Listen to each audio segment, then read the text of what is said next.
শুভ সকাল আমার প্রিয় বন্ধুরা, কেমন আছে সবাই? আশা করছি সকলে অনেক বেশি ভালো আছো। আমরাও না বেশ ভালো আছি। তো আজ আমি তোমাদের সঙ্গে অনেক কিছু শেয়ার করব, অবশ্যই পাশে থেকো। হাজব্যান্ডের কথার বিরুদ্ধে গিয়ে এই কাজগুলো করেই আমার সংসারে লেগে গেল বিরাট অশান্তি। তো যাই হোক, সব কিছু শেয়ার করব। আশা করছি তোমাদের আমি পুরো ভিডিও জুড়ে পাশেই পাবো। ঘুম থেকে উঠেই নিস্তব্ধ সকাল, তার সঙ্গে মনোরম পরিবেশ। এত বেশি নিস্তব্ধ না, এখন কি বলবো, একদম মেঘলা মেঘলা একটা পরিবেশ। বাচ্চা কাচ্চারা ঘুমাচ্ছে আর আমি শুরু করে দিয়েছি কাজকর্ম। আমার হাজব্যান্ড যেহেতু প্রত্যেক দিন প্রায় 3:30 4টার সময় করে বেরিয়ে যায় রাত, ওই কারণে না সকালটা কাটে আমাদের পুরো নিস্তব্ধতার সাথেই। প্রত্যেক দিন কাজের সঙ্গে সকালটা শুরু করলে এতটা বেশি ভালো দিন যায় কি বলবো, এতটা ছটফটেভাবে দিনটা কাটে। আর সকালটায় যদি ঝিমিয়ে থাকি, সারা দিনটাই কিন্তু ঝিমিয়ে যায়। ঘুম থেকে উঠে অনেক কাজ আমি এর আগে এগিয়ে ফেলেছি। হাঁস মুরগির খাবার দিয়ে সকলকে বাইরে বার করে দিয়েছি। তো এখন বাকি আছে এই বাইরে বাসন মাজা, উঠোন ঝাড়ু দেওয়া, তারপরে রান্না বান্না, সংসার আর কি, পরিপাটি ঘরবাড়ি গোছানো, এই আর কি। তো সকালবেলা হাঁস মুরগির পেছনে কিন্তু বেশ অনেকখানি করে সময় আমাকে দিতে হয়, কারণ আমার অনেক জায়গা হাঁস মুরগি রাখা থাকে, কখনো ডোবে কখনো ফার্মে, দুটো ডোব ফার্ম ভর্তি থাকে। তো এই যে হাঁস মুরগির চারিদিকে থাকে, চারিদিকে খাবার নিয়ে যাওয়া, মাখানো, আবার তাদেরকে দেওয়া, বুঝতে পারছো তো?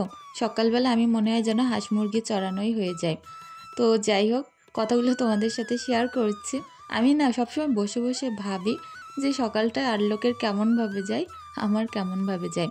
আসলে যে যেটাতে অভ্যস্ত, যেটা পছন্দ করে, সে কিন্তু সেই দিকটাই এগাতে চায়। আমিও চাই আমার যেটা পছন্দ, যেটা আমার মনে ভালো লাগে, সেই দিকটা এগাতে। অনেক ভালো লাগে আমার হাঁস মুরগি পুষতে, আর এছাড়া কিন্তু আলাদা কোনো কারণ নেই। তো এই আর কি, যেহেতু ফাঁকা জায়গায় মাঠের ভিতরে বাড়ি, হাঁস মুরগি পুষলে আমার কিন্তু কোনো রকম প্রবলেম হয় না, ওই কারণে আমি পুষতে পারি। তো যাই হোক, ঘরে চলে এসেছি, ঘরটা গুছিয়ে নিচ্ছি। সিমরান উঠে গেছে, ঈশা উঠে গেছে। তো ওরা সকলে ব্রাশ করছে ওই দিকটায়। আমি চলো ভাবলাম ঘরটা পরিষ্কার করি আগে। সিমরানের ঘর থেকেই শুরু করলাম। আর এই যে পড়ার টেবিলটা রাতে অনেক বাজে অবস্থা হয়ে যায়, চারিদিকে এলো থেলো জিনিসপত্র, আর তার সঙ্গে বই খাতার তো কোনো উড়কুড় নেই। কোথায় কোনটা থাকে না, ও নিজেও জানে না। তো সেগুলো আবার জায়গা মতো গুছিয়ে রাখি।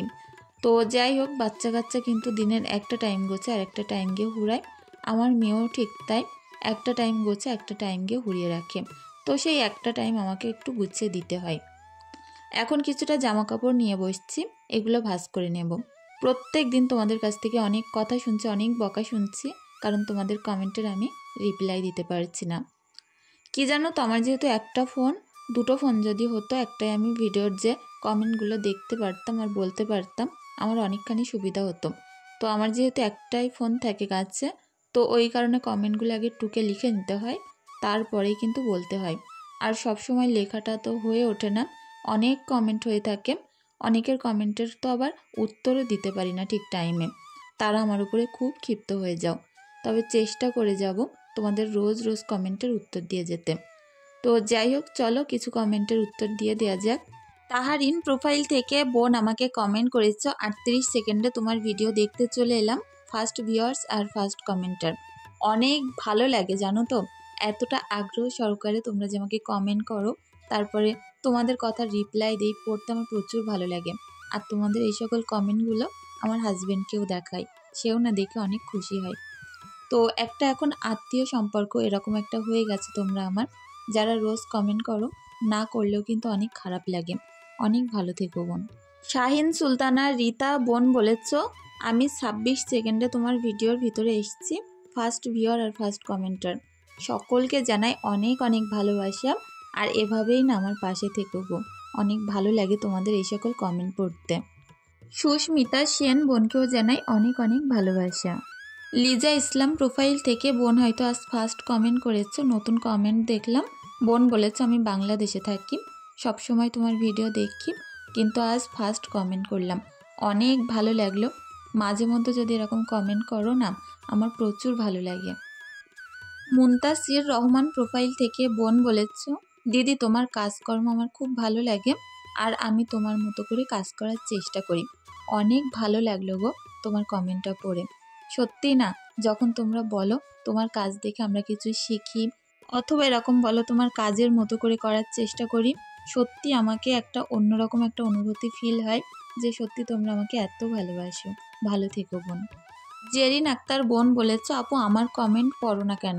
আমি কিন্তু সবার কমেন্ট পড়ি, হয়তো একটু স্কিপ করে দেখো, তার কারণে বুঝতে পারো না। তো অবশ্যই কমেন্ট করো, কাল আমি অবশ্যই রিপ্লাই দেব। Farida kitchen with blog profile থেকে বোন বলেছ, আপু তোমার পরিবারে চলে আসলাম, অনেক ভালো লাগলো। অনেক অনেক ভালোবাসা রইল বোন তোমার জন্য। শ্রুতিস ব্লগ প্রোফাইল থেকে বোন বলেছ, আপু তোমার ভিডিও কত দিনে ভাইরাল হয়েছিল?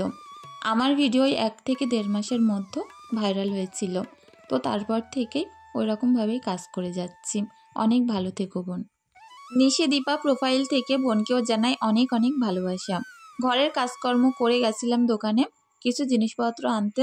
দোকানের এদিকে ওদিকে পেছনটায় অনেক গাছ লাগিয়ে রাখা হয়েছে, যেহেতু এই জায়গাটা পড়ে আছে, তো এই যে গাছগাছালি লাগিয়ে রাখা হয়েছে, এটা একদম প্রপার রাস্তার ধারে।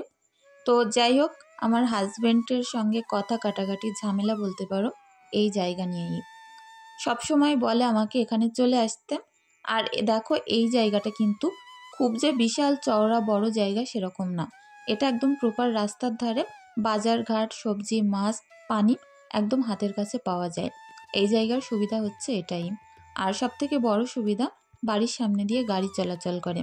আমার বাড়িটা একটু ভিতরে, তার কারণে কিন্তু বাড়ির থেকে রাস্তা অনেকটাই দূরে হেঁটে আসতে হয়, আর রাস্তা প্রচুর খারাপ। তো কথা কাটাকাটি বলতে বলতে পারো হাজব্যান্ডের কথা হচ্ছে ওই জায়গায় চলে যাব, একটা দুটো রুম বানিয়ে সুন্দর করে ঘর করে ওখানে থাকবো।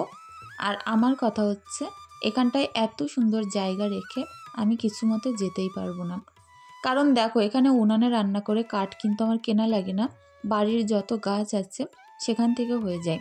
আমি যে হাঁস মুরগিগুলো পুষি তাদের কিন্তু ডিম তারপরে মাংস আমার অনায়াসেই বাড়িতে সবসময় থেকেই যায়। আবার দেখো পুকুর আছে, মাছ কিন্তু প্রায় আমার কেনা লাগেই না। এত সুযোগ সুবিধা আমি এখানে পাই একটু ভিতরে থেকে, কি বলবো। বাড়ি যে সবসময় রাস্তার ধারে হলেই অনেক সুবিধা সেটা কিন্তু নয়, অনেক অসুবিধাও আছে রাস্তার ধারে। তো অনেক রকম চিন্তা করি, আমার যেহেতু দুটো মেয়ে আছে সেই চিন্তা করে আমি রাস্তার ধারে যাওয়ার কথা ভাবতে গেলেও একটু অবাক লাগে। আর বিশেষ করে অত ছোট জায়গায় থাকাও অনেকটা কষ্টকর ব্যাপার, যেখানে সব করতে হবে ঘরের মধ্যে, বাইরে বেরোতে গেলে রাস্তায় থাকতে হবে। তো এই আর কি, এই নিয়েই কথা কাটাকাটি ঝামেলা, হাজব্যান্ডের এক কথা ওখানে যেতেই হবে। তোমরা বলো এখন আমি কি করব। এই জায়গাটায় বড় পুকুর আছে, একটা গ্রাম্য ফিলিংস পাওয়া যায়, যেটা হচ্ছে আমাদের যেহেতু জায়গা অনেকটাই, ওই সকল জায়গাগুলো সারা জীবন ওরকম ফাঁকাই থাকবে। আমরা তো আর ঘর বাড়ি করবো না, আর এরকম ফাঁকায় ফাঁকায় আমরা বাস করতে পারবো। আর রাস্তার ধারে যে জায়গাটা একদম গ্যাদারিংভাবে ঘর করা, আর তার সঙ্গে বলতে পারো প্রপার একদম রাস্তার উপরে, তো ধুলোবালি বিভিন্ন রকম যানজট তো আছেই। তো এই ভেবেই আমার একদমই ভালো লাগে না। আমার মতামত ঠিক কি ভুল তোমরা একটু কমেন্ট করে জানিও। তো যাই হোক, তোমাদের সাথে বলাই হলো না আজ কী রাঁধবো। ফ্রিজের থেকে 2 পিস মাছ বের করেছি ঈশার আর আমার জন্য, আর হাজব্যান্ডের আর সিমরানের জন্য ডিম করব, কারণ ওরা মাছ জিনিসটা অতটাও বেশি না ভালোবাসে না। যাই হোক, কলা তুলেছি গাছের থেকে, কলা আলু আর বাড়ির মাছ, এই হবে আজ আমাদের একদম হালকা ফুলকা রান্না। তো যাই হোক চলো। আজারুল মোল্লা প্রোফাইল থেকে বোন বলেছ যে দিদি তুমি কি আমার কমেন্টের রিপ্লাই আর দেবে না? কি কমেন্ট করেছো গো, আমি না সত্যি হয়তো দেখিনি, কিংবা দেখে হয়তো ভুলে গেছি, আর একবার জানিও, আমি অবশ্যই রিপ্লাই দেওয়ার চেষ্টা করব। সুজয় প্রোফাইল থেকে ফুলমণি বোন প্রত্যেক দিন এত সুন্দর সুন্দর কমেন্ট করো, সত্যি অনেক ভালো লাগে। অনেক ভালো থেকো বোন। ইসলামিক টিপস প্রোফাইল থেকে বোন বলেছ নাইস ব্লগ দিদি, অনেক অনেক ভালোবাসা রইল। আর আশা করছি সকলের কমেন্টের উত্তর আমি দিতে পেরেছি। তো কি বলো তো, এই যে ভয়েস ওভার দেওয়ার পরে যারা কমেন্ট করো তাদেরগুলো কিন্তু আর নেওয়া হয় না, আর তখনই আমাকে তোমরা ভুল বোঝো।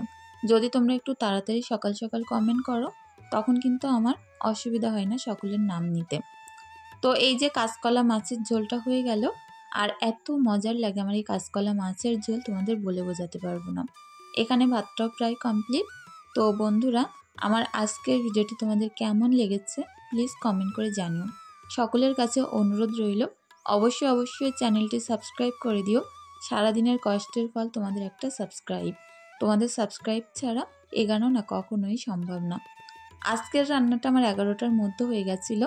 সকালের ভাত এখন পান্তা ভাত নিয়ে বসেছি, কাঁচা লঙ্কা, পেঁয়াজ, ডিম সিদ্ধ আর কলার তরকারি। তো বন্ধুরা, আজকের ভিডিওটা একটু শর্ট হয়ে গেছে, তো তার জন্য সকলের কাছ থেকে সবার প্রথমে ক্ষমা চেয়ে নিচ্ছি। কারণ কি বলতো, প্রত্যেক দিন একই লেভেলে ভিডিও করা সম্ভব হয় না। কাজ তো প্রচুর করি, কিন্তু ভিডিও করাটা না একটুখানি টাফ হয়ে যায়। তো 2-1 দিন একটু এরকম সমস্যা হয়েই যায়, কারণ স্ট্যান্ডে ক্যামেরা লাগাতেও মনে থাকে না 2-1 দিন, আর তা বাদে প্রচুর কাজ থাকে যখন, তখন না আর ওভাবে শ্যুট করে করা হয় না। তো বন্ধুরা, আজকের ভিডিওটি আর বেশি দূর বাড়াবো না। সকলে অনেক ভালো থেকো, সুস্থ থেকো, আমাদের জন্য একটু দোয়া ভালোবাসা রেখে যেও। তোমাদের জন্যও না আমার তরফ থেকে অনেক বেশি ভালোবাসা রইল। তোমরা কে কেমন, কোথা থেকে ভিডিও দেখছো আমাকে কমেন্ট করে জানিও। আমার অনেক ভালো লাগে তোমরা যখন দূর দূরত্ব থেকে আমার ভিডিও দেখো। আর কে কেমন ভিডিও দেখতে চাও অবশ্যই কমেন্টের মাধ্যমে জানিও। তোমাদের কথা মতনই আমি ভিডিওগুলো তৈরি করার চেষ্টা করি। আর যদি আমার ভিডিওর ভিতরে আমার কথার মাঝে কিংবা আমার কাজের মাঝে কোনো কিছুতে ভুল ত্রুটি তোমাদের মনে হয়, ভিডিওটি অবশ্যই ক্ষমা সুন্দর দৃষ্টিতে দেখার অনুরোধ রইল। সকলে অনেক বেশি ভালো থেকো, সুস্থ থেকো, আমাদের জন্য একটু দোয়া ভালোবাসা রেখে যেও। তোমাদের জন্যও না অনেক ভালোবাসা রইল। ধন্যবাদ।